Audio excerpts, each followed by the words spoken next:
तो hello everyone, welcome back to my channel, your channel Puneet sir की पाठशाला। और आज लेके आ गया हूं खूबसूरत सा हमारा तीसरा lecture basic maths class 11th के लिए। और अच्छी प्रिपरेशन आई होप आप सभी लोगों की हो रही होगी। सभी ने अपनी अपनी कॉपीज बना ली होंगी, फेयर नोटबुक्स, और पिछला वाला लेक्चर देख के आए होंगे। तो इस लेक्चर को बिना देरी किए शुरू करते हैं। और मैंने आपको जाते जाते एक प्रॉमिस किया था कि जो मैं बता रहा था, मैं क्या बता रहा था वो बता देता हूं। मैं बता रहा था कि इवन को जब इवन से प्लस करेंगे, इवन को जब इवन से प्लस करेंगे या इवन नंबर को, तो हमारा जो नंबर आएगा, जो आंसर आएगा वो इवन आएगा। जब मैं इवन को इवन से माइनस करूंगा तो मुझे आंसर कैसा मिलेगा सर? मुझे मिलेगा आंसर इवन। लेकिन जब मैं ऑड को ऑड से प्लस कर देता हूं तो मैंने आपको बताया था कि 3 + 4 = क्या हो जाता है? 8, जहां पर मुझे फिर भी आंसर क्या मिलता है? इवन। और जब मैं ऑड को ऑड से माइनस कर देता हूं, मतलब 5 को 3 से माइनस कर दूंगा तो भी मुझे क्या मिल रहा है? इवन। मैंने बताया था कि मैं इस वाले बेसिक को एक क्वेश्चन के साथ लेकर आऊंगा और आपको मजा आ जाएगा। वो क्वेश्चन मैं ऑलरेडी लिख चुका हूं। आज के इस लेक्चर में मैं आपसे बात करने वाला हूं लॉज ऑफ इंडाइसेस, और क्लास 8th में आपने पढ़ा होगा लॉज ऑफ एक्सपोनेंट। पूरी बातें करूंगा, हर एक बेसिक से बेसिक कॉन्सेप्ट आपको बताऊंगा। फिर मैंने आपको कहा था कि भैया ऑड को जब मैं मल्टीप्लाई करता हूं इवन से तो भी मेरा आंसर इवन आता है। सर तो ऑड कब आता है? बताते हैं। जब इवन में से ऑड माइनस करेंगे या ऑड में से इवन माइनस करेंगे, जैसे 5 में से 2 माइनस किया तो मुझे क्या मिला? 3, यानी अब मुझे मिलेगा ऑड। और जब ऑड को ऑड से मल्टीप्लाई करेंगे तो भी मुझे मिलेगा ऑड। बहुत खूबसूरत बात है और इस क्वेश्चन के जरिए आपको समझ में आ जाएगा। अगर मैं कोई छोड़ रहा हूं तो मैं बता दूंगा, लेकिन इस क्वेश्चन के जरिए आपको समझ में आ जाएगा ये जो बेसिक कॉन्सेप्ट मैंने बताया था वो किस तरह से क्वेश्चन में यूटिलाइज किया जाता है। तो शुरू करो और क्वेश्चन को बहुत अच्छे से पढ़ो। वीडियो को थोड़ा सा पॉज कर लेना, पहले खुद अटेम्प्ट करके देखना, उसके बाद मेरा आंसर चेक कर लेना। अगर सही होगा तो अच्छी बात है, नहीं होगा तो कोई बात नहीं, एक बार ट्राई कर लेना बहुत बढ़िया तरीके से। तो let x, y and z be distinct integers. आपको एक बात समझाना चाहता हूं कि ये सब डिस्टिंक्ट इंटीजर्स हैं। कौन इंटीजर्स हैं? कौन इंटीजर्स हैं? x and y are and z are also distinct integer, मतलब सब अलग अलग इंटीजर्स हैं। x and y are odd positive और z इज इवन। मतलब मुझे एक चीज समझ में आ गई है कि x जो है वो कैसा है? ऑड है। y कैसा है? y भी माय डियर स्टूडेंट, मेरे प्यारे बच्चों, ऑड है। और z जो है वो एक पॉजिटिव इवन है। पॉजिटिव इवन है। बहुत खूबसूरत, सारी चीजें पॉजिटिव पॉजिटिव चल रही है, कोई बात नहीं, बहुत बढ़िया। अब बात यह है कि वो पूछ रहा है which of the following statement can not be true. इसका मतलब इन सब में से कौन सी स्टेटमेंट ट्रू नहीं होगी। मतलब जो ट्रू होगी वो हमारा आंसर नहीं होगा, जो ट्रू होगी वो हमारा आंसर नहीं होगा, जो ट्रू नहीं होगी यानी जो फॉल्स होगी वही हमारा आंसर है। और ये जो पूछ रहा है वही हमें निकालना है। समझ में आ गया आपको? बेसिक वाला फंडा याद है ना? अब यहां से पहला अटेम्प्ट करके देखते हैं। भाई x कैसा है? ऑड है। ऑड में ऑड प्लस करें तो आंसर क्या आएगा? जल्दी बताओ। ऑड में ऑड प्लस करें तो आंसर क्या आएगा? सर जब ऑड में ऑड प्लस करते हैं तो मैंने अभी आपको बताया था, करके देख लिया करो। 3 + 5 कितना हो गया? ऑड प्लस ऑड इवन, यानी आंसर आएगा इवन। यानी आंसर आएगा इवन। तो यहां पर odd plus odd even, even का क्यूब। अब बात करते हैं इवन इंटू इवन, तो इवन इंटू इवन भी इवन आएगा। अब क्यूब है तो एक बार और मल्टीप्लाई कर दो, even again even multiplied by even will be equal to even. यानी इवन का क्यूब क्या आएगा? इवन। और इवन को फिर इवन से मल्टीप्लाई करेंगे तो आंसर आएगा इवन। यानी ये वाला ऑप्शन सही है लेकिन गलत है। ये वाला ऑप्शन सही है, मतलब ये जो स्टेटमेंट है, सॉरी ऑप्शन बोल रहा हूं, ये जो स्टेटमेंट है ये सही है, वो बोल रहा है कैन नॉट बी ट्रू, मतलब ये सही है, तो हमें फॉल्स ढूंढनी है, इसका मतलब ये हमारा आंसर नहीं है। यहां बहुत सारे बच्चा गच्चा खा के 3 बार गिर जाते हैं, परेशान हो जाते हैं, भाई सही तो दिया था भाई। वो पूछ क्या रहा है, वो पूछ रहा है statement can not be true, तो तुम ये बताओ ना कौन सी ट्रू नहीं है। ये तो ट्रू है स्टेटमेंट, तो ये आंसर नहीं है। चलो अगला करते हैं। अब हमें माइनस करना है ऑड में से इवन। जब मैं किसी ऑड में से इवन माइनस करूंगा तो मुझे क्या मिलेगा, जल्दी बोलो।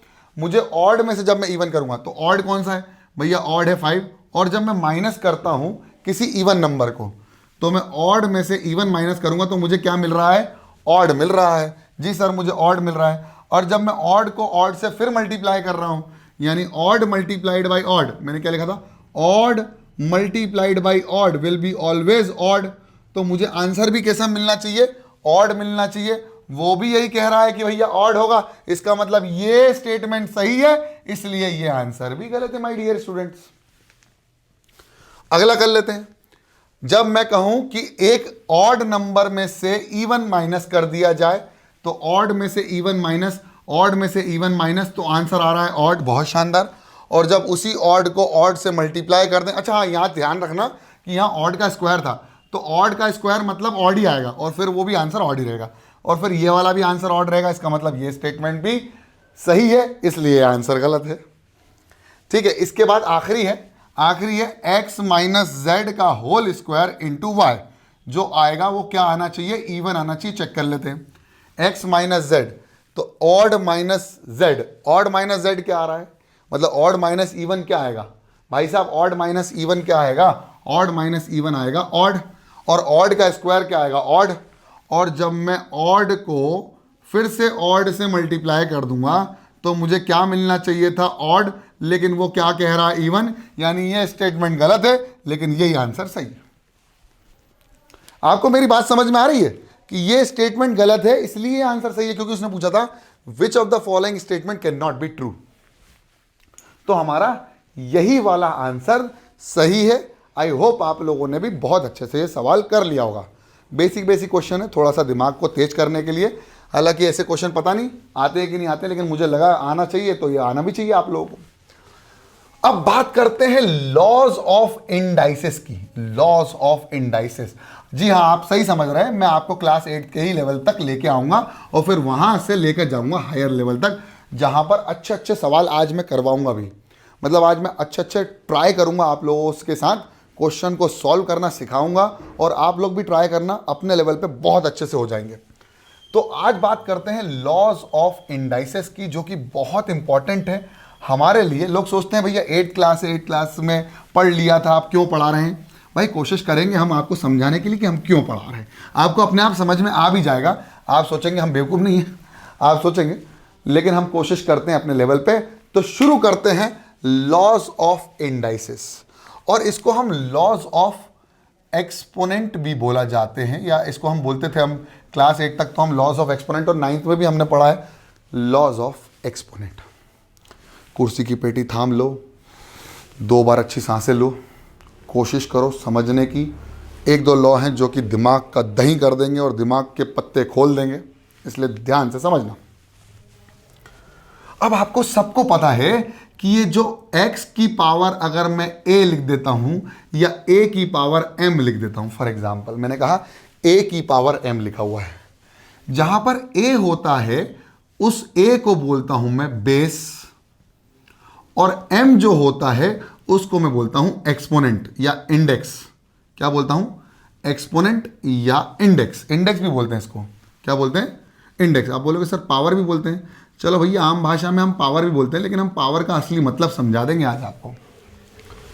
अब एक्सपोनेंट एंड पावर दोनों ही सेम है, तो फिर दोनों का नाम एक केवल पूरे चैप्टर का नाम एक्सपोनेंट क्यों नहीं हुआ। तो मैं बताता हूं एक्चुअली एक्सपोनेंट और पावर में क्या डिफरेंस है। हालांकि डिफरेंस ज़्यादा नहीं है, बस पावर जो है वो एक प्रकार का प्रोसेस है। बताते हैं, ये जो m था ये एक्सपोनेंट था, मतलब a का हम मल्टीप्लाई करेंगे कितनी बार, a को a से ही मल्टीप्लाई करेंगे अप टू m टाइम्स। कितनी बार, m बार मल्टीप्लाई करने पर हमें जो आंसर मिलता है वो मिलता है a raised to the power m। मतलब a को या ए की पावर को इंक्रीज किया, रेज टू द पावर कितनी टाइम्स, m टाइम्स। तो जो m होता है इसीलिए इसको कहा जाता है एक्सपोनेंट। कितनी बार किया है वो दर्शाएगा m, यानी एक्सपोनेंट। किसको किया है वो करेगा बेस, और जो प्रोसेस हुआ है इस बीच उसी को बोलेंगे पार। बहुत बढ़िया, बहुत शानदार। समझ में आया? मतलब दोनों में डिफरेंस नहीं है। हमने a की पावर को m टाइम बढ़ा दिया तो वो भी एक प्रकार से पावर हुई। किसको पावर दी? a को। कितनी बार? m बार। तो m क्या हो गया? उसका एक्सपोनेंट। समझ में आ गया? बहुत बढ़िया। अब बात करते हैं इसी के लॉज या लॉज ऑफ एक्सपोनेंट की। ये समझ में आ गया होगा? बहुत बढ़िया। अब इतने तो आ गए होगा यार, इतने बड़ी क्लास में आ गए, 11th क्लास में आ गए, तैयारी करना चालू कर दी IIT की, तो भाई कुछ तो आया होगा, कुछ तो पढ़ के आए होंगे, कुछ तो सोचा होगा। चलो, तो बहुत बेसिक लॉ से स्टार्ट करता हूं आज, और पहला नियम आपके सामने फेंकता हूं। अगर आपको पता हो तो आपको पता होगा कि अगर मैं बोलता हूं a to the power m into a to the power n, तो आप सभी चीख चीख के चिल्लाएंगे और बोल देंगे sir a to the power m plus n। अब मैं आपको बताना चाहता हूं कि ये ऐसा हुआ क्यों। जैसे आपको पता है speed of light is 3 into 10 to the power 8 meter पर सेकेंड, है ना? तो मैं क्या 3 को 8 बार 0 नहीं लिख सकता था? हाँ, लिख सकता था, लेकिन एक्सपोनेंट में उसको करने की जरूरत क्यों आन पड़ी? क्योंकि इतना लंबा लिखेगा कौन? तो उन्होंने कहा भाई किसी एक ही नंबर को बार बार रिपीट कर दिया जा रहा है, यानी उसी नंबर को उसी नंबर से मल्टीप्लाई करना है, तो इसके लिए कुछ ऐसी मैथमेटिक्स निकालो कि इसको रिप्रेजेंट करना इजी हो जाए। तो हमने क्या कर दिया डियर स्टूडेंट्स, हमने कर दिया उसको 8 बार की पावर देना, यानी ये लिखो या ये लिखो, बात ईजी है, दोनों सेम ही है, लेकिन ये थोड़ा सा लंबा जा रहा था तो हमने उसको शॉर्ट में निपटा दिया। हम लोग सभी चाहते हैं ना कि अपनी चीज़ों को और आसान बनाते चले जाएं, तो यही आसानी के लिए हम लोगों ने इसको ऐसे कर दिया। अब मान लीजिए कि हमारे पास एक ऐसा नंबर है कि भैया 2 की पावर 5 है, और उसी को नंबर को मल्टीप्लाई कर दिया 2 की पावर 7 से। तो अब क्या करें सर, इसको कैसे मल्टीप्लाई करें? क्या हम 2 की पावर 5 लेके आए फिर 2 की पावर 7 लेके आए? तो उन्होंने कहा एक काम करो यार, 2 की पावर को 5 बार लिख के देखो क्या हो रहा है। तो उन्होंने कहा 2 की पावर 5 बार लिख लिया, फिर मल्टीप्लाई तो करी नहीं, 2 की पावर 7 कर दी, तो 2 की पावर 7 को 7 टाइम्स लिख दिया, 3 4 5 6 7। तो कितनी बार हो गई 2 की पावर? 1 2 3 4 5 6 7 8 9 10 11 12। तो हमने लिख दिया 2 की पावर 12। तो हमको समझ में आ गई भाई कि ये पावर्स को ऐड कर दो, चाहे ऊपर कोई सा भी नंबर हो, इंटीजर हो, कुछ भी हो, बस पावर को ऐड कर दिया जाता है, या एक्सपोनेंट को ऐड कर दो, बेस अगर सेम हो तो। ठीक है, तो दूसरा लॉ है, ऐसे लॉ है, इसको बहुत जल्दी जल्दी निपटाएंगे अपन। अब a to the power m divided by a to the power n will be equal to a to the power m minus n। बस वही डिवाइड कर दिया तो माइनस कर दिया। जैसे 2 की पावर 7 को डिवाइड कर दिया 2 की पावर 5 से, तो 2 की पावर 7 बार लिख दिया। लिख देते सर, कोई बात नहीं, लंबा जा रहा है इसलिए तो हम 2 की पावर 7 लिख देते हैं। अब आपको समझ में आया? 1 2 3 4 5 6। और इसमें क्या है, गलती भी हो जाती है, कितने 2 लिखे कितने 2 लिखे, एक एक्स्ट्रा लिख दिया। तो बेहतर मैथ्स को बेहतर बनाने के लिए इसका इंट्रोड्यूस किया गया, मैथ्स को और बेहतर तरीके से रिप्रेजेंट करने के लिए। तो ये हो गए 1 0 1 2 3 4 5 हो गए, बचे 2, तो 2 की पावर 2 बचा, यानी 7 को 5 से माइनस करेंगे तो भी 2 ही बचेगा, इसलिए आ गया m माइनस n। समझ में आया? समझ में आ गया? आ गया? बढ़ू आगे। ये भी एक इंपॉर्टेंट लॉ है, a to the power m to the power n, इसका इस्तेमाल सबसे ज्यादा करेंगे हम, a to the power m into n। Power को मल्टीप्लाई कर दिया। फिर चौथा है a टू द पावर, हमने लिखा, चलो एक काम करते, a into b to the power m, तो हम लिखते हैं a की पावर भी m और b की पावर भी m। इसका वाइसा वर्सा भी कर सकते हैं कि अगर ऐसा दिया है तो इस तरह से भी रिप्रेजेंट किया जा सकता है, टेंशन मत लेना। फिर आता है पांचवा, जो कि इंपॉर्टेंट नियम है। इसमें हमारे पास a की पावर अगर 0 होती है, अगर a की पावर 0 होगी तो वो किसके बराबर होगा? 1। लेकिन एक चीज प्रोवाइड होना चाहिए, प्रोवाइडेड ये पता होना चाहिए कि a की वैल्यू 0 के बराबर ना हो। अब बोलोगे क्यों? क्योंकि 0 की पावर अगर 0 हो जाती है तो it is not defined in mathematics. और एक और चीज, जीरो की power any negative integer is also not defined. Sir zero की power negative is also not defined in mathematics. ये आप हमेशा ध्यान रखना ये बात को, आगे हम इसको यूज करने वाले हैं इसलिए बोल रहा हूं, बिल्कुल ध्यान रखना। अब हम बात करने वाले हैं क्वेश्चन नंबर हमारा लॉ ऑफ 6th नंबर का लॉ, जो कि ये भी अच्छा लॉ है कि भाई मैंने कर दिया a to the power -m, तो इसकी पावर को में से माइनस साइन हटाने के लिए हम इसको a to the power m कर देते हैं। अगेन प्रोवाइडेड a की वैल्यू 0 के बराबर ना हो, जो मैं आपको पहले ही बता चुका हूं। ठीक है, अब 7वां कर लेते हैं, बहुत इंपॉर्टेंट है ये 7वां वाला भी, बहुत अच्छा है क्वेश्चन, बहुत बढ़िया है। सॉरी, लॉ जो है कि अगर मैंने लिखा a to the power p upon q, क्या लिखा है a to the power p upon q, अगर मैं लिखा a to the power p upon q, तो हम इंडेक्स में क्या लिख देंगे q और a की पावर में क्या लिख देंगे p। देखो समझ के देखो, इसको कोशिश करेंगे। भाई a की पावर क्या लिखा हुआ है p अपॉन q, तो मैंने लिखा अगर p की वैल्यू 1 है तो मैं लिख सकता हूं ना a की पावर मान लीजिए 1/3 हो गई फॉर एग्जांपल, तो हम इसका क्यूब रूट बोलते हैं ना। तो हम क्या लिखते हैं भैया, नीचे जो लिखा रहता है उसको क्यूब रूट यानी इंडेक्स में ले आते हैं और a लिख देते हैं, और उसकी पावर कितनी 1, तो 1 लिख देते हैं। तो ऐसा ही है, ये हो गया, बहुत ईजी हो गया है ना, समझ में आ गया, बहुत बढ़िया। अब एक चीज है कि यहां पर ये जो q है ना, इस q की वैल्यू 2 या 2 से बड़ी होना चाहिए। अब क्यों भाई, आपको पता है 2 या 2 से बड़ी होगी तो हम क्या है, रूट का इस्तेमाल करते हैं। अगर, और यह ध्यान रखना, ये एक नेचुरल नंबर भी होना चाहिए, यानी q is greater than equal to 2, ये ध्यान रखना, ये बहुत इंपॉर्टेंट है, ये भी समझ लेना। आप बोलोगे सर क्यों भैया, अगर x की पावर 2 इक्वल टू 1 है तो x की पावर अंडर रूट तभी लेते हैं ना 1, x की पावर 1 होगी तो रूट थोड़ी लेते हैं, यानी 2 या 2 से बड़ी, और वो भी natural number, where provided q be a element of natural number. कोई भी नेचुरल नंबर भी होना चाहिए, मतलब 2 से बड़ा होना चाहिए, 2 के बराबर होना चाहिए, और नेचुरल होना चाहिए, मतलब 1/2 नहीं होना चाहिए। कभी देखा है अंडर रूट में रूट ले लिया 1/2 का रूट, 1/2th रूट नहीं हो सकता। 2 होता है, 3 होता है, 4 होता है, 5 होता है, 6 होता है, एक्सपोनेंट में 1 में चले जाता है। ठीक है, तो इतना लिख लो जल्दी से, फिर आगे बढ़ते हैं और इंपॉर्टेंट पॉइंट्स की बात करते हैं, और इंपॉर्टेंट, बहुत ज्यादा इंपॉर्टेंट। फिर इसके बाद लगाएंगे सवाल, और आज का लेक्चर थोड़ा सा लंबा भी हो सकता है, बिल्कुल आराम से बैठना, आराम से फुर्सत में बैठना, और एक ऐसे कमरे में अपने आप को बंद कर लेना अगले 1 घंटे के लिए, कि बस आपका ध्यान यही हो जो मैं पढ़ाने वाला। चलो, आप लोगों ने लिख लिया होगा बहुत शानदार तरीके से, और आई होप आपने ये दोनों लेक्चर जो इसके पहले मैंने बना के रखे हैं वो लाइन से देख कर आए होंगे। अगर डायरेक्ट आए हो तो मैं बता देता हूं, इसका लिंक मैं डिस्क्रिप्शन में दे दूंगा, पूरी प्लेलिस्ट बेसिक मैथमेटिक्स में हमने नंबर सिस्टम के बारे में पढ़ा था, उसके बाद उससे रिलेटेड एक वर्कशीट करी थी, उस वर्कशीट के आखिरी में मैंने कहा था कि प्राइम और ऑड प्लस ऑड वाला कॉन्सेप्ट से एक सवाल लेके आऊंगा, जो इस लेक्चर की शुरुआत में मैंने आपको सवाल करवा दिया। कितने नंबर हो गए थे, 7। तो बात करते हैं 8 की। 8th वाले लॉ में 8th बहुत इंपॉर्टेंट है सर, 8 बहुत इंपॉर्टेंट है। कैसे? अगर मैं कहता हूं कि अगर a की पावर x, ध्यान से समझना है, ध्यान से, ये बहुत इंपॉर्टेंट है, a की power x equals to a की पावर y, मान लीजिए a की पावर x a की पावर y है। अब ध्यान रखना, ये a सेम तो दिख रहे हैं, तो आप बोल दोगे सर a की पावर x a की पावर y कब बराबर होंगे?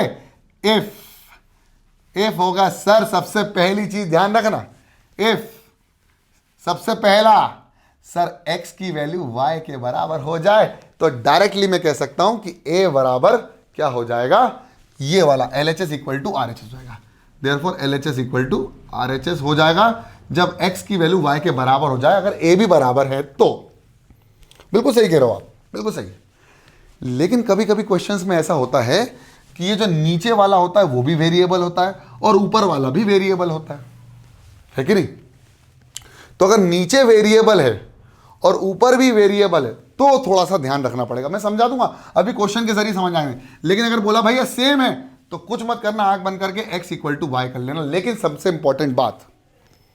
इंपॉर्टेंट बात यह है कि केवल यही एक कंडीशन नहीं है, केवल यही एक कंडीशन नहीं है, ये ध्यान रखना, ये एक कंडीशन नहीं है।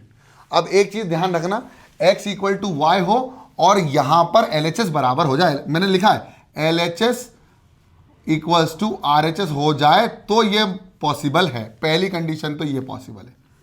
दूसरी कंडीशन क्या है जरा सोच के देखो, सोचो इसके बारे में कि अगर मैं कहूं a की वैल्यू 1 हो जाए तो, अगर मैं बोल दूं a की वैल्यू डायरेक्टली 1 हो जाए तो ऊपर पावर कुछ भी हो, जैसे मैंने कहा a की वैल्यू a की पावर 6 क्या बराबर हो सकती है a की पावर 5 के?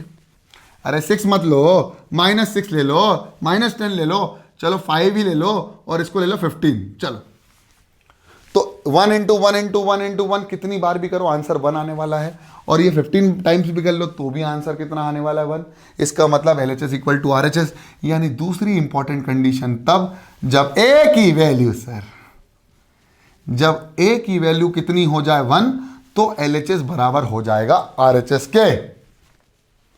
तीसरी कंडीशन के बारे में सोचो और फिर मुझे बताओ, सोचो कि क्या हो कि अगर x की वैल्यू a की वैल्यू 0 हो जाए, a की वैल्यू 0 हो जाए तो 0 की पावर 5 क्या बराबर होगा 0 की पावर 6 के?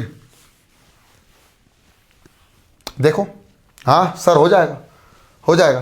तो पहली हो गई, दूसरी हो गई, तीसरी कंडीशन ये है कि a की वैल्यू किसके बराबर हो जाए माय डियर स्टूडेंट? 0 के बराबर हो जाए। लेकिन एक बात का ध्यान रखना विशेष रूप से कि जो x एंड y हैं वो x and y should be always greater than 1 से बड़े होना चाहिए, should be always greater than 1। अगर वो 1 से बड़े होते हैं तभी जाके मजा आएगा। अगर 0 हो जाए तो क्या होगा? चलो एक काम करते, ग्रेटर देन 0 कर लेते ना, should be always greater than 0। 1 भी तो होगा ना भाई, अगर 0 की पावर 1 हो गई और a की पावर 1 भी हो गई, चलो ठीक है काम करते हैं, इसको 0 कर लेते हैं। अगर 0 के बराबर, इसलिए मैंने लिखा नहीं है कि ग्रेटर देन इक्वल टू, नहीं सर, अगर 0 के बराबर हो गया तो माहौल गड़बड़ा जाएगा, क्योंकि मैंने बताया था कि 0 की पावर 0 इज नॉट डिफाइंड, और कोई भी क्वेश्चन ऐसा नहीं होगा जिसमें कोई भी वैल्यू ऐसी नहीं होंगी x और y की जो नॉट डिफाइन कर देंगी क्वेश्चन को। इसका मतलब विशेष रूप से ध्यान देना पड़ेगा कि x why should always be greater than 0, मतलब पॉजिटिव होना चाहिए और 0 नहीं होना चाहिए, यानी should be always positive and non zero. समझ में आ गया? समझ में आ रहा है? मैं मतलब ये बता रहा हूं कि LHS और RHS कब बराबर होंगे, कब बराबर हो सकते हैं, ये कंडीशन है। केवल एक ही कंडीशन नहीं है कि x बराबर y हो गया। अगर मान लीजिए मैंने बोल दिया 2 की पावर x और 2 की पावर 3 है, तो हम आराम से बोल सकते हैं कि x इक्वल टू 3, आराम से। क्यों? क्योंकि ये दोनों नंबर सेम थे, ये दोनों नंबर कोई वेरिएबल नहीं रखते हैं। लेकिन अगर मैंने बोल दिया x plus 2x x square plus 2x plus 1 की पावर 3x है, बराबर होगा x प्लस 1 की पावर 4x, तो मैं कुछ नहीं कह सकता इन दोनों के बारे में। तो मुझे ये सारी कंडीशन अप्लाई करना पड़ेगी जो पॉसिबल वैल्यूज होंगी अगर ये वेरिएबल्स में हो। ये मैं बताना चाह रहा हूँ। आप सोच रहे होंगे सर हमने तो डायरेक्ट बोल सकते हैं इसको। नहीं सर, डायरेक्ट नहीं बोल सकते। एक और कंडीशन बची है जहां पर ये दोनों LHS और RHS बराबर हो जाएंगे एक दूसरे से, तो वो तीसरी चौथी कंडीशन और ये है कि अगर a हो जाए -1, मान लीजिए बेस हो जाए -1 दोनों साइड, क्या हो जाए? a जो है दोनों साइड या दोनों साइड का बेस क्या हो जाए? बराबर, और LHS और RHS कुछ इस हिसाब से सेट हो, LHS and RHS becomes -1 and 1, तो यह माहौल जम सकता है, यानी ये वाली कंडीशन ट्रू है। अब आप बोलोगे सर कैसे? बता देता हूं। a की पावर मान लीजिए मैंने कहा कि -1 की पावर -5 है, या -1 की पावर 5 कर देते हैं, ठीक है। तो यहां पर भी -1 की कुछ ऐसी पावर होना चाहिए जैसे 7 है, तो माहौल जम सकता है। देखो कैसे? -1 इंटू -1 इंटू -1, यानी 5 की पावर -1 की पावर अगर ऑड होती है तो आंसर -1 आएगा। तो ये भी ऑड होना चाहिए, यानी -1 विल बी इक्वल टू -1। लेकिन अगर बेस -1 ही रहा और पावर इवन हो जाए, पावर कैसी भी इवन हो लेकिन, तो LHS बराबर RHS होगा। देखो कैसे, -1 की पावर 6 यानी आंसर आएगा 1, और -1 की पावर 8 तो भी आंसर कितना आएगा 1। बहुत खूबसूरत ही बात है ये। यानी LHS और RHS या तो -1 हो जाए पहली कंडीशन, और दूसरी कंडीशन या तो 1 हो जाए। क्या समझ में आई आप लोगों को इतनी सी बात? अगर आई है तो अच्छी तरह से कमेंट कर देना।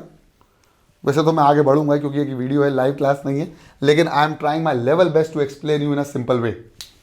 ओके, तो ये 4 कंडीशन, एक ये वाला मतलब एक कहीं अच्छे से एकदम है ना, नीले काले पेन जो भी तुम्हें इस्तेमाल करना है उसको यूज करके इसको बहुत अच्छे से नोट डाउन कर लो। और अगला वाला भी इसको मिटा दूं।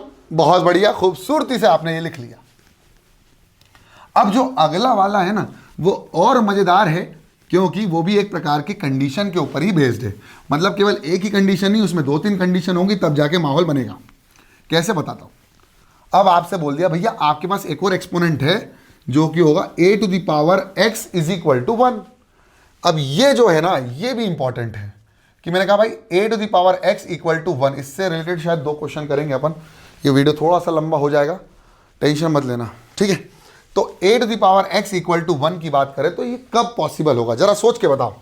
ये तभी पॉसिबल है इफ पहली कंडीशन, जल्दी बताओ पहली कंडीशन कब पॉसिबल होगी कि a⁴x = 1 होगा। सोच के देखो। सर x 0 हो जाए किसी की भी पावर में 0, यानी मैंने कहा 7 की पावर 0, तो आंसर कितना होगा 1। लेकिन डियर स्टूडेंट वही उसी समय a की वैल्यू 0 के बराबर नहीं होना चाहिए।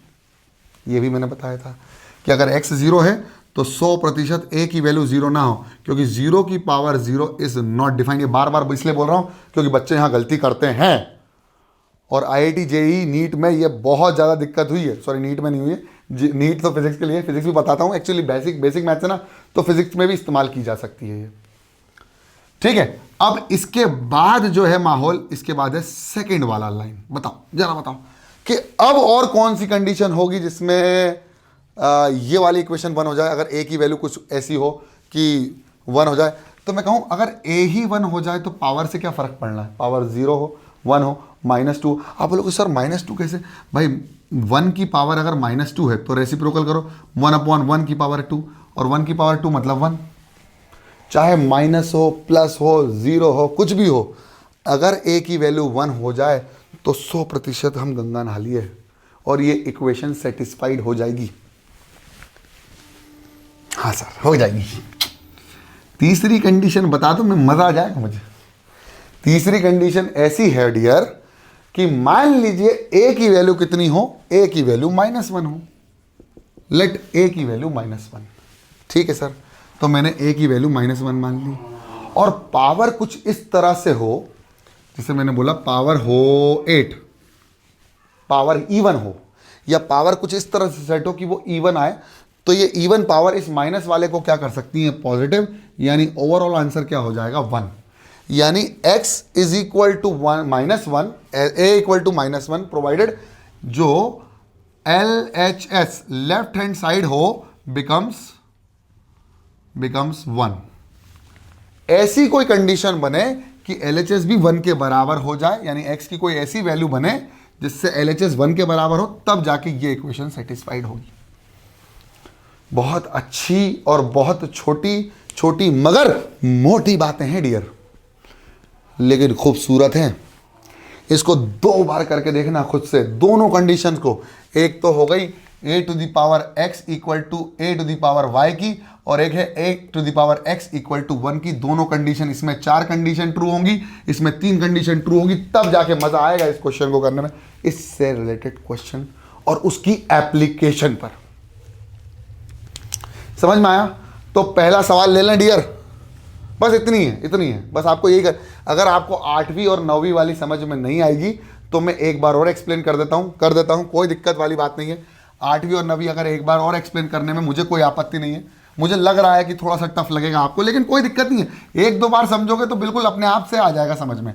मैं जो कंडीशन बोलना चाह रहा हूं, मैं ये बोलना चाह रहा हूं कि भैया 8वीं वाली कंडीशन ये है कि a टू द पावर अगर x है और वो बराबर है a to the power y के, तो ये कब पॉसिबल है? आप ये मत बोलना कि भैया x बराबर y हो जाए।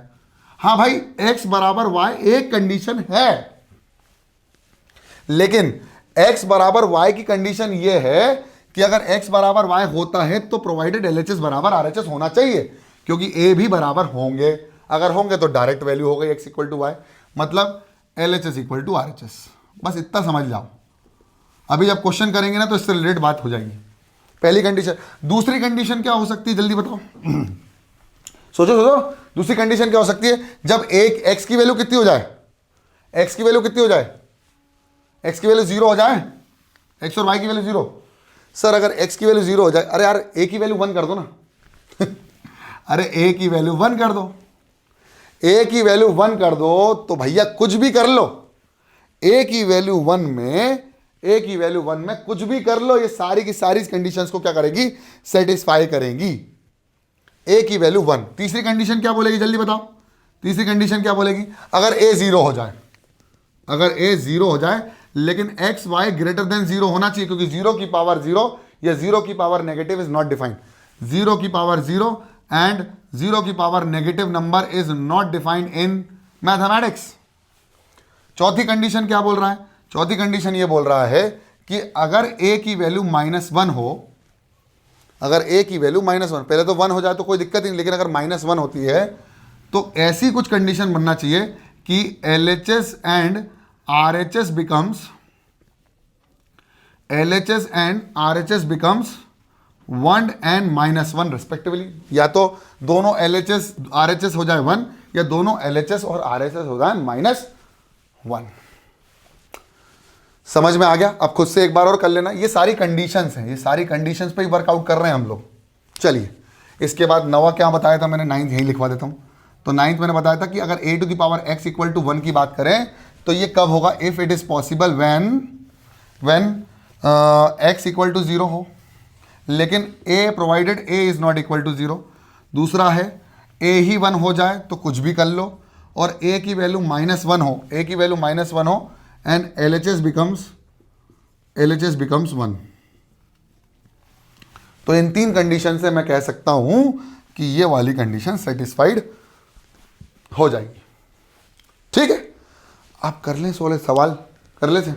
चलो, इसको मिटा देता हूं और कुछ क्वेश्चंस लेके आता हूं जो कि आपके दिमाग के तार हिला देंगे। कुछ क्वेश्चंस हैं, ज़्यादा क्वेश्चंस नहीं है, कुछ ही हैं।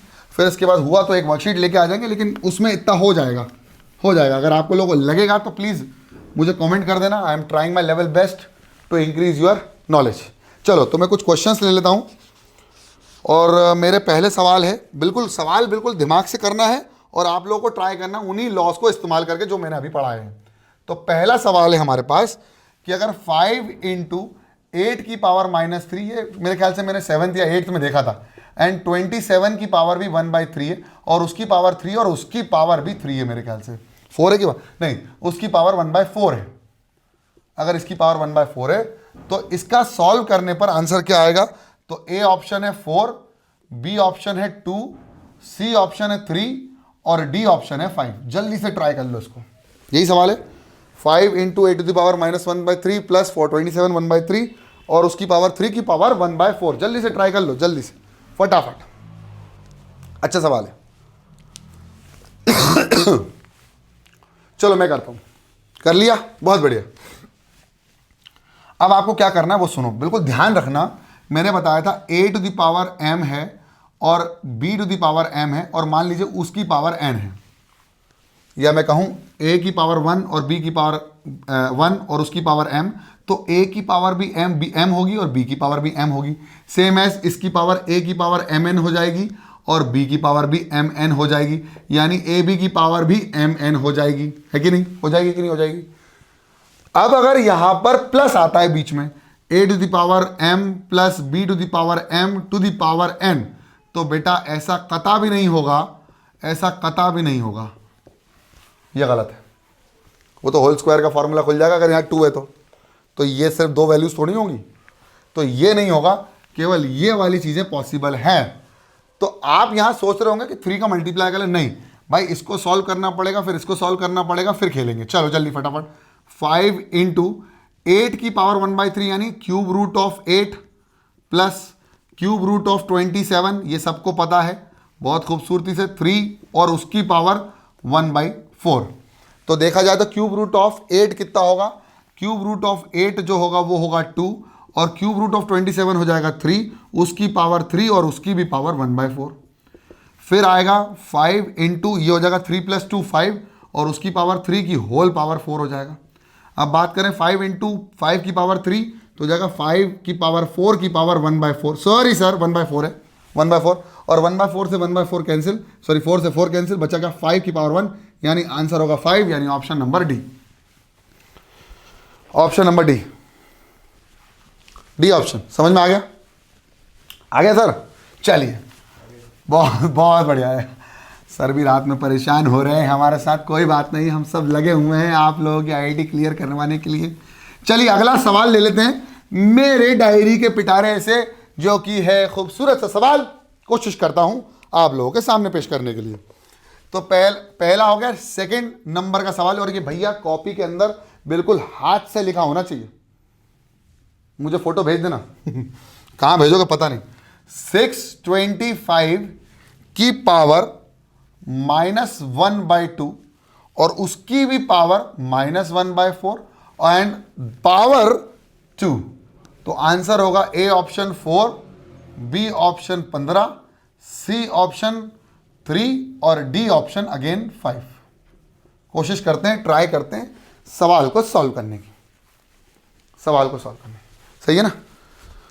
-1/2 -1/4 और 2, बहुत बढ़िया। चलो ट्राई करें, करूं भाई साहब? देखो यार यहां पर अगर देखा जाए तो a to the power m to the power n to the power m q p जो भी लेना ले लो, तो ये हो जाएगा m इंटू n, फिर वही फॉर्मूला, तो ये दोनों तीनों को मल्टीप्लाई कर देंगे तो 625 की power -1/2 multiplied by -1/4 multiplied by 2। Try करके देखो, ऐसे ही होगा, है ना? सबकी पावर, इसकी पावर मल्टीप्लाई, फिर इसकी पावर, उसकी पावर, मतलब माइनस माइनस क्या हो गया प्लस, और 1/8 2/8, तो यह हो जाएगा 625 टू द पावर प्लस 1/4। बोलो हाँ या ना? देखो कैसे, माइनस माइनस हो गया प्लस, 1/2 4 जा 8 इंटू 2 यानी 2/8 विच इज इक्वल टू 1/4 यानी होल पावर क्या बन जाएगी 1/4। अब 625 जो होता है वो होता है एक्चुअली 5 की पावर 4, 5 की पावर 4 की power 1/4 which will be equal to 5 की power 4 into 1/4 which will be equal to 5 की power 1 which will be equal to 5 यानी again the option is D. मुझे लगता है आप लोगों ने ये सवाल सही किया होगा। आप सवाल का थोड़ा सा लेवल बढ़ने वाला है, बिल्कुल ध्यान से देखना, बिल्कुल ध्यान से। ये वाला हो गया, बहुत बढ़िया, मिटा देता हूं। अगला सवाल बहुत अच्छा सवाल है, ये भी मैं लेके आया हूं अपने पिटारे से चलो ट्राई करो जल्दी फटाफट, और सारे सवालों को पहले खुद से ट्राई करा करो और फिर नहीं बने तब देखा करो। तो सवाल है कि अगर मैं कहूं x की पावर y बराबर हो y की पावर x के, प्रोवाइडेड x की वैल्यू 2y के बराबर है, तो वो बोल रहा है कि फिर then the values of x and y, तो then the values of x and y will be, जहां पर x और y हमेशा ग्रेटर देन 0 होंगे, ये वो उसने कंडीशन दे दी, x और y दोनों ही ग्रेटर देन 0 हैं। ऑप्शन दे दूं क्या? ऑप्शन रहने दो, ऑप्शन मैंने भी नहीं लिखे चलो देखते हैं, करो ट्राई करो उसको, पहले खुद से ट्राई करो। सर पानी मिलेगा खुद से ट्राई करो, जल्दी फटाफट ट्राई करो। अब मैं बात करूं x की पावर y और y की पावर x, तो पूरा माहौल y में चेंज कर लो। अरे भाई पूरा का पूरा माहौल y में चेंज कर लो। और एक चीज का विशेष रूप से ध्यान रखना कि अगर 1 की पावर अगर कुछ भी हो, मैंने कहा x y z है, तो आंसर कितना आएगा 1, यानी 1 की power anything answer will B 1। ये बहुत रूप से, बिल्कुल विशेष रूप से ध्यान रखना इसको। अब मैं पूरी की पूरी माहौल y में चेंज कर रहा हूं, यानी x की पावर y लिखा हुआ है, तो x की जगह मैं क्या लिख सकता हूं 2y, तो x की जगह मैं लिख दिया 2y की होल पावर y, और y की पावर x की जगह लिख सकता हूं 2y, तो मैंने लिख दिया y की पावर 2y। कोई दिक्कत तो नहीं, गड़बड़ी नहीं है। अब आपको एक चीज़ पता है कि अगर मैं y की 2 की पावर y भी लिखूं या y की पावर y लिखूं तो अलग अलग लिख सकता हूं ना मैं। 2 की पावर y की पावर y, है ना, लिख सकता हूं। यानी मैं लिख सकता हूं 2 की पावर y इंटू वाई की power y is equal to, अब मैंने लिखा हुआ है y की पावर 2y, तो इसको लिख सकता हूं मैं y की पावर 2 लिख सकता हूं या y की पावर 2 की पावर y, दोनों में से कुछ भी लिख सकता हूं, 2y है ना। तो क्या करें, तो हम लिख सकते हैं y की पावर 2 की पावर y लिख सकते हैं, बोलो हाँ है ना। हाँ सर लिख तो सकते हो आप बहुत अच्छे तरीके से, या y की पावर y के साथ भी लिख सकते थे, कोई दिक्कत वाली बात वैसे भी हमें नहीं मिल रही है। मैंने क्वेश्चन सही लिखा है कि नहीं लिखा है ये भी देख लेता हूँ एक बार। x इक्वल टू एक्स की पावर y, x की वैल्यू 2y, तो सही लिखा है, बिल्कुल सही लिखा है। तो ये है, बहुत बढ़िया, थैंक यू। अब मैं इसको क्या लिख सकता हूँ, इसको नीचे लेके जाता हूँ, देखो इसको नीचे लेके जाता हूँ, नीचे लेके जाऊँ तो ये हो जाएगा y 2 की पावर y, ये हो जाएगा y की power 2y divided by y की पावर y। देखो कोशिश करो,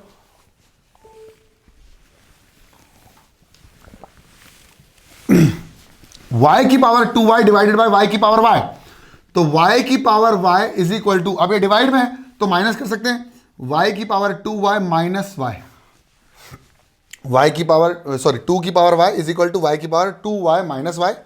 तो आंसर आ जाएगा 2 की power y is equal to y की पावर y। ठीक है सर, 2y में से y जाएगा तो कितना बचेगा सर, y बचेगा ना। चलिए ठीक है, इसको मैंने पावर में नहीं करा, अब इसको डिवाइड में दिया तो 1 इज इक्वल टू वाई की पावर y अपॉन 2 की पावर y।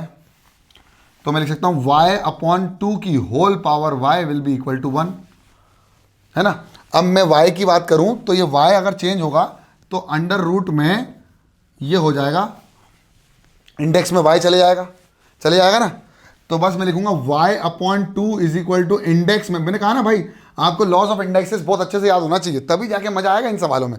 तो देखो ये होगा रूट में वायथ रूट ऑफ 1, किसी का भी रूट, मैं बता रहा हूं ना, किसी की पावर में भी कुछ और किसी के रूट में भी कुछ होगा, तो आंसर क्या आएगा 1, यानी y बाई 2 की वैल्यू कितनी हो जाएगी 1 और y की वैल्यू कितनी हो जाएगी 2, खूबसूरती से।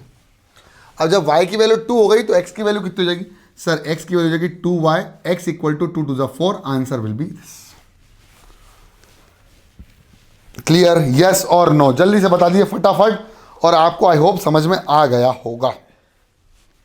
ठीक है, कर लिया, ट्राई कर लो इसको खुद से एक बार, देख लो अगर यहां समझ में नहीं आया, नहीं समझ में आया क्या, वैसे आ गया होगा।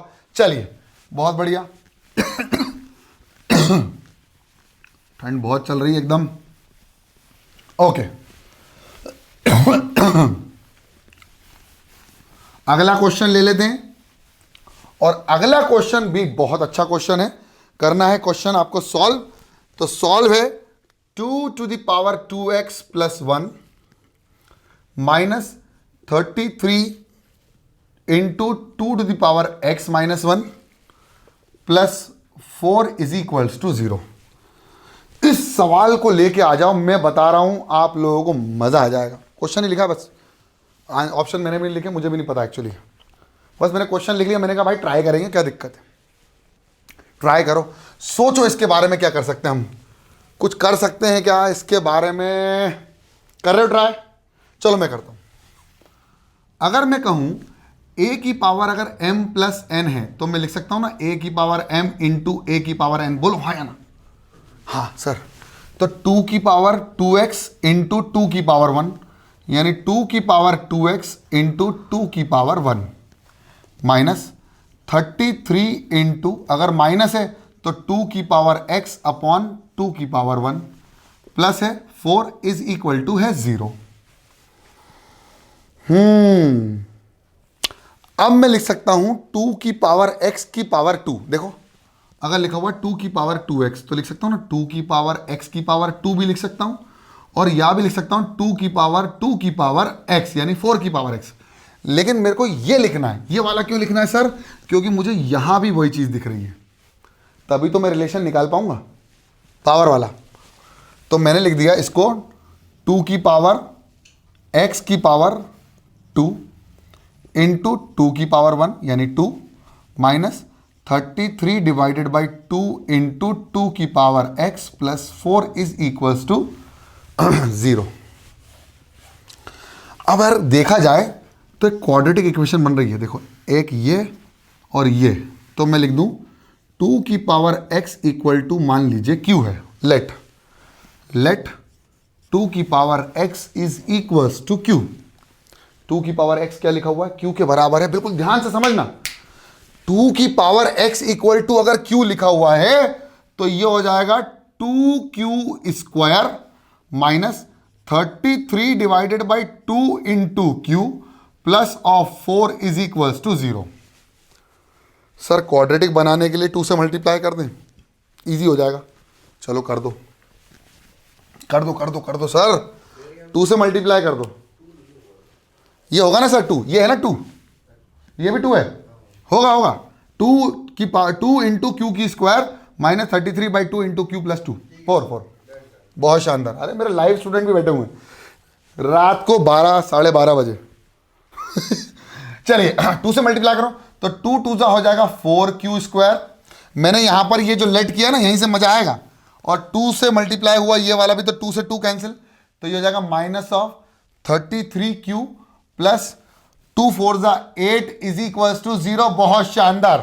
कर दो फैक्टराइज, फैक्टर निकाल दो। 8 4 जा 32 का ऐसा फैक्टर कि 33 आ जाए, 4q square minus of 32q minus of q plus of 8 is equals to 0। मेरी इंक खत्म होती जा रही है। चलिए कोई बात नहीं, इन दोनों में से कॉमन, फिर इन दोनों में से कॉमन, 4q कॉमन, बचा कितना, 4q कॉमन बचा कितना, q माइनस 8 और minus 1 common, q minus 8 is equals to 0। q minus 8 is equal to 0 या 4q minus 1 is equal to 0, q is equal to 8 या 4q is equal to 1, q is equal to 1/4। यानी 2 answer आ गए और यही हमारे answer है। नहीं sir, अभी तो हमें x की वैल्यू निकालनी, find the value of x actually. अब इस q को q इज इक्वल्स टू क्या लिख सकता हूं मैं, 2 की पावर x, और q की वैल्यू 8 है तो 2 की पावर x, 8 को लिख सकता हूं 2 की पावर 3, 2 की पावर x। क्वेश्चन याद आया, a to the power x equal to a to the power y। अगर बेस सेम होंगी तो पावर डायरेक्टली बराबर होंगी, यही कंडीशन है। तो x की वैल्यू किसके बराबर हो जाएगी, मेरे प्यारे बच्चों, मेरे प्यारे दुलारे बच्चों, x की पहली वैल्यू आई 3। अब बात करते हैं दूसरी वैल्यू की, जो कि होगी q is equals to 2x। तो q की वैल्यू 1/4 है, तो 1/4 इज इक्वल्स टू 2 की पावर x, तो ये जाएगा 1/2 की पावर 2 इज इक्वल टू 2 की पावर x। लिख दो 2 की power minus 2 is equal to 2 की पावर x, है कि नहीं। 2 की पावर x, 2 की power minus 2 is equal to 2 की पावर x, तो x की वैल्यू कितनी हो जाएगी, -2 हो जाएगी क्या, बहुत बढ़िया, x की वैल्यू -2। अब एक बार चेक कर लो कि -2 पर कुछ माहौल तो नहीं गर्म हो रहा, तो 2 इंटू -2 इंटू 2 प्लस 1, यानी हो जाएगा 2 की power minus plus minus 2 to the 4 plus 1 -3, और -2 इंटू -2 -3, तो कोई दिक्कत वाली बात नहीं है, बिल्कुल सही चल रहा है। तो दोनों आंसर हमारे सही होंगे, x की वैल्यू -2 भी और x की वैल्यू 3 भी सेटिस्फाई करेंगे x की वैल्यूज। हाँ, मजा आया ना, ये था सवाल। यहां पर अब इंडाइसेस के लॉज आपको बहुत अच्छे से पता होना चाहिए, पॉलिनोमियल्स से लेकर हर एक चीज। देखो ना आप, उसी में क्वाड्रेटिक इक्वेशन भी ऐड हो गई, मतलब आप 3 से 4 कॉन्सेप्ट तो पकड़ के चलो कि क्वेश्चन में 4 से 5 कॉन्सेप्ट भी आ सकते हैं। समझ में आया, बहुत बढ़िया। इसको मिटाता हूं और अगला सवाल लेता हूं, बिल्कुल मजा आ जाएगा। तो अगला सवाल आपको ट्राई करना, फिर मैं अपने पेन में इंक भर लूंगा और फिर आगे हम बढ़ेंगे बहुत खूबसूरती से। चलो अगला सवाल है, अगला सवाल आपके लिए बहुत ही शानदार है और ये आपके दिमाग के तार हिला देगा, इसलिए मुझे इंक भरना जरूरी है। तो अगला सवाल कौन सा है, क्वेश्चन नंबर 5 है। क्वेश्चन नंबर 5 ये है कि x square minus 5x plus 5 की whole power x square plus 4x minus of 60 is equal to 1। तो वो पूछ रहा है find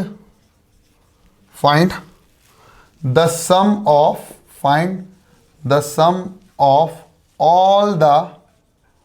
all the real values of x ink की ज़रूरत पड़ी है जो इस इक्वेशन को सेटिस्फाई करें, which is satisfying this equation which is x square minus 5x plus 5 की power x square plus 4x minus 60 equal to 1। जहां पर ऑप्शन है आपके पास 4, बी ऑप्शन है 5, सी ऑप्शन है 3 और डी ऑप्शन है, मैंने अपने मन से दे दिया सर, डी ऑप्शन है 6, बी ऑप्शन 3 दिया हुआ है। चलो 4 ही ले लो यार, 5 ही ले लो, कोई दिक्कत नहीं है, करके देख लो। 4 5 3 माइनस 4 6 है, मैंने लिख दिया 4 5 3 और 6। इस क्वेश्चन को आप जल्दी से जल्दी ट्राई कर लें। मैं चाहता हूं कि सभी लोग बहुत खूबसूरती से इस सवाल को ट्राई करें। मैं 1 मिनट दे रहा हूं, अब तो पॉज करने की भी जरूरत नहीं है, फिर अगर आपका 1 मिनट खत्म हो जाए तो पॉज कर लेना और बहुत खूबसूरती से इस सवाल का जवाब देना। ट्राई तो करना एटलीस्ट, और वो 8 पॉइंट और 9 पॉइंट को विशेष रूप से ध्यान में रखना। मेरे ख्याल से 9th point laws of indices में मैंने आपको बताया था 3 कंडीशन थी उसमें, वो तीनों कंडीशन आपने अगर रिमेंबर कर ली तो एक होमवर्क आपका बनता है और वो होमवर्क मैं आपको दे दूंगा। चलिए करें। तो वो तीनों कंडीशन थी क्या, पहले ये समझ लेते हैं। मैंने कहा था अगर a to the power x equal to अगर 1 होता है तो ये तभी पॉसिबल है जब या तो x की वैल्यू किसके बराबर हो जाए, 0 के, प्रोवाइडेड a की वैल्यू 0 के बराबर ना हो। दूसरी कंडीशन ये है कि a 1 हो जाए, कोई दिक्कत वाली बात नहीं है। तीसरी कंडीशन है a की वैल्यू 1 हो माइनस का, लेकिन LHS बिकम्स 1, कुछ ऐसा हो, पावर इवन वगैरह हो जो कि LHS को क्या कर जाए, 1 कर जाए, तो ये कंडीशन सेटिस्फाइड होंगी। और आपको उसने बोला है find the sum of all the values, real values of x, मतलब रियल वैल्यूज निकालनी है जो रियल हैं, इमेजिनरी नहीं, रियल हैं, उन सबका सम जोड़कर कितना आएगा। तो यहां माहौल तेज होने वाला है। चलो तो पहली कंडीशन लगाते हैं, x की वैल्यू 0 हो जाए। तो x क्या है, a to the power x power में जो है वो 0 हो जाए, यानी x square plus 4x minus 60 is equal to 0, और 60 का ऐसा फैक्टर कि 4 आ जाए तो होता है प्लस 10 माइनस 60। तो x square plus of 10x minus of 6 minus of 60 equal to 0। दोनों में से कॉमन क्या लेंगे, x प्लस 10, और आंख बंद करके x प्लस 10 यहाँ से भी ले लेंगे इक्वल टू 0। तो x प्लस 10 इक्वल टू 0 या x माइनस 6 इक्वल टू 0। तो x की वैल्यू या तो माइनस 10 आएगी या तो x की वैल्यू 6 आएगी। क्या आपको फैक्टराइज करना आता है? मैं मानता हूं कि आपको फैक्टराइज करना आता है by splitting the middle term. ठीक है, तो आपको ये चीज तो आ गई। अब आपको एक और चीज चेक करनी है इन्हीं दोनों x की वैल्यूज से। पूछो क्या? वो ये है कि a की वैल्यू 0 ना हो इन दोनों को पुट करने पर। तो चेक करो, यहां पर पुट करने पर माइनस 10 का square 100 minus 5 into 10 50, 100 minus 50 is equal to 50 plus 5 55, यानी ये वाला ऑप्शन सही हो गया। ये सही है, इसमें 0 नहीं हो रहा।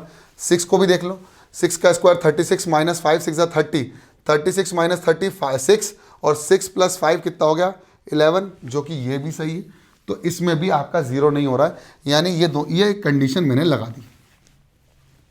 अगली कंडीशन क्या है, a इज इक्वल टू 1, मतलब आपको a की वैल्यू 1 पुट करनी है। क्या करनी है? a की वैल्यू 1 पुट करनी है, यानी x square minus of 5x plus of 5 is equals to 1, यानी x square minus of 5x plus of 5 minus of 1 equal to 0, x square minus of 5x plus of 4 equal to 0। 4 का ऐसा factor कि 5 आ जाए तो minus 4 minus x minus 1, यानी minus 4x minus of x plus of 4 equals to 0, x common x minus 4 minus 1 common x minus 4 equal to 0। x की value या तो 4 होगी या तो x की वैल्यू 1 होगी। अब दोनों में ही एक चीज़ और चेक करनी है। सर कुछ नहीं करनी है, दोनों सही है। a की वैल्यू जी, अरे भाई साहब 1 ही हो गई ना, अब तो कुछ भी हो जाए, ऊपर 0 भी हो जाए, हमें फ़र्क नहीं पड़ता, हमें कोई लेना देना नहीं है। यानी 1 हो गया, 2 हो गया, 3 हो गया, 4 हो गया। समझ में आ गया? चलिए अगला करते हैं। अगला माहौल बनेगा कि भाई a की वैल्यू -1 हो जाए। तो a कितना है? a है x square minus 5x plus 5। a की वैल्यू -1 हो जाए तो ये हो जाएगा x square minus of 5x plus of 5 is equal to -1। -1 इधर आएगा तो x square minus 5x plus of 5 plus 1 6 equal to 0। 6 का ऐसा फैक्टर कि -5 आ जाए, -3 और -2, x square minus 3x minus 2x plus of 6 equal to 0। x common x minus 3 और -2 रख दो, आंख बंद करके x माइनस 3 रख दो, बैलेंस हो जाएगा। x minus 3 equal to 0, x minus two equal to 0, x की वैल्यू या तो 3 होगी या तो x की वैल्यू 2 होगी, लेकिन प्रोवाइडेड आपका LHS 1 होना चाहिए। अब LHS 1 कब होगा? अब ये तो 1 हो गया, अब पावर अगर इवन होगी, सॉरी ये तो -1 हो गया, अगर पावर इवन आती है तो -1 काय में चेंज हो जाएगा? +1 में। और अगर पावर ऑड होती है तो -1 में ही रहेगा, मतलब वो कंडीशन रियल नहीं होगी। तो पहले x की वैल्यू 3 पुट करके चेक करते हैं। अभी ये चेक करते हैं, ये चारों सही थे। अब हम लगा रहे हैं यहां पर x स्क्वायर में 3 की वैल्यू, 3 का स्क्वायर 9, 3 4 ज़ा 12, 9 + 12। तो भैया एक ऑड को जब इवन से प्लस करेंगे तो ऑड आएगा, और ऑड को इवन से माइनस करेंगे तो भैया ऑड ही आएगा, और पावर ऑड होना नहीं चाहिए थी, इसलिए ये वाला माहौल गलत हो गया। यानी ये रियल वैल्यू नहीं है, x की वैल्यू तो है लेकिन रियल नहीं है। x = 2, अब x = 2 करना है तो x = 2 का स्क्वायर प्लस 4x, 2 का स्क्वायर 4, और इवन प्लस इवन मैंने इसलिए सिखाया था आपको, इवन प्लस इवन कितना हो गया? इवन में से इवन माइनस हुआ तो कितना बचा? इवन, यानी इवन होगा, ऑड नहीं होगा। इसका मतलब ये वाली कंडीशन भी सही हो गई। अब उसने बोला था find the sum of all the real values of x, तो रियल वैल्यू कौन है? -10 + 6 + 4 + 1 + 2, तो -10 + 10 हो गया cancel, 2 + 1 3, and 3 is the correct option, and 3 is the correct option. 3 is the correct option. समझ में आ गया कि नहीं आया? आई होप आ गया होगा। वो वाली कंडीशन ये तीनों आप लगा दो, मैं बता रहा हूं माहौल एकदम सनन हो जाएगा, टेंशन नहीं लेना। अब एक क्वेश्चन आप लोगों के लिए होमवर्क है, जो ये आपको करना है, कमेंट में करना है। कमेंट में लिख देना कि सर हाँ हमने ये होमवर्क कर लिया, हमसे बन गया, अब हमें इंडाइसिस में कोई प्रॉब्लम नहीं हो रही, हमें किसी भी प्रकार की एक्सपोनेंट एंड पावर में किसी भी प्रकार की प्रॉब्लम नहीं हो रही। क्वेश्चन है if homework, if x² - 1 to the power x² - 4 is equals to 1, find the sum of all real values of, find the sum of all possible values, find the sum of all possible values of x। तो पहला option है 4 + 2√2, दूसरा option है 4 - 2√2, तीसरा option है 0, और चौथा option है 2√2। ये होमवर्क है, ये होमवर्क कर लेना। एक और होमवर्क दे दूं क्या? चलो एक और होमवर्क कर लेते हैं, एक और होमवर्क कर लो। If 2x + 3y is equals to 13, और x y की वैल्यू 6 है, तो आपको फाइंड करना है, then find the value of 8x³ + 27y³। ये आपको फाइंड आउट करना है। ऑप्शन है 793, बी ऑप्शन है 794, सी ऑप्शन है 795, और डी ऑप्शन है 796। Sorry sir 796। ठीक है, तो ये दोनों क्वेश्चन आपको होमवर्क में करने हैं, और ये दोनों क्वेश्चन मुझे ट्राई करके बताने, और अपने इस कमेंट बॉक्स में कमेंट छोड़ना कि sir yes we have done these both the questions, और मुझे ऐसा आशा है कि आपको ये वाला क्वेश्चन समझ में आया होगा। तो ज़्यादा लेक्चर को बड़ा नहीं करेंगे, और मेरे हिसाब से इंडाइसिस में मैंने आपको बहुत सारी चीज़ें बता दी हैं, लेकिन अभी अगला जो लेक्चर आने वाला है वो आने वाला है मॉड्यूलस के साथ इंडाइसिस को जोड़ना, क्योंकि ये बहुत पूछा जाता है। मैंने प्रीवियस ईयर क्वेश्चंस देखे हैं आईआईटी के, मेरे ख्याल से ये भी जेईई मेंस का क्वेश्चन है, मेंस 2016 का सवाल था, मेरे को याद नहीं है एग्जैक्टली, लेकिन ये था। तो मुझे ऐसा लगता है कि मैंने जो क्वेश्चंस देखे हैं वो उसमें आपको मॉड्यूलस के साथ आपको थोड़ा सा इंडाइसिस के साथ मिक्सिंग वाले क्वेश्चंस आपको करने पड़ेंगे। तो हो सकता है उसको अगले लेक्चर में लेके आएँ। तब तक के लिए इस लेक्चर के लिए बस इतना ही। आई होप आपको ये समझ में आया तो पसंद आया तो लाइक कर दो, चैनल में नए हो तो सब्सक्राइब कर दो, आईआईटी क्रैक करनी है तो सबको करवा दो, और इसको डिस्ट्रीब्यूट कर दो, जितना हो सके प्यार बरसाओ, स्प्रेड लव।